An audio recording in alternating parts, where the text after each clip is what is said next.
করে কল্পনা করা যাক, ধরুন আপনি মারা গেছেন, আপনাকে কাপড় দিয়ে ঢেকে রাখা হবে, আপনাকে সবাই দেখতে আসবে, সবাই কান্নাও করবে। আর কয়জন মানুষ খুবই তাড়াতাড়ি করে কবর খুঁড়তে শুরু করবে আপনাকে কবরে রেখে আসার জন্য। আর কেউ বাজারে যাবে আপনার জন্য সাদা কাপড় কিনে আনতে। আর অন্যদিকে কেউ পানি গরম করতে ব্যস্ত আপনাকে শেষ গোসল করানোর জন্য। পানি গরম করে আপনাকে একটা খাটে শুয়ে গোসল করানো হবে।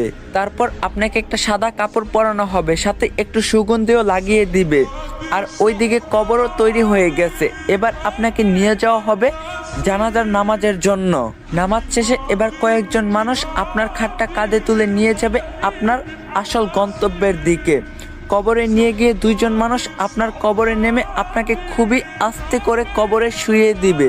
সাদা কাফনে মোড়ানো আপনার লাশের বাঁধন খুলে দিবে আর আপনার মুখটা বের করে দিবে। তারপর তারা উঠে আসবে আপনাকে একা রেখে। তারপর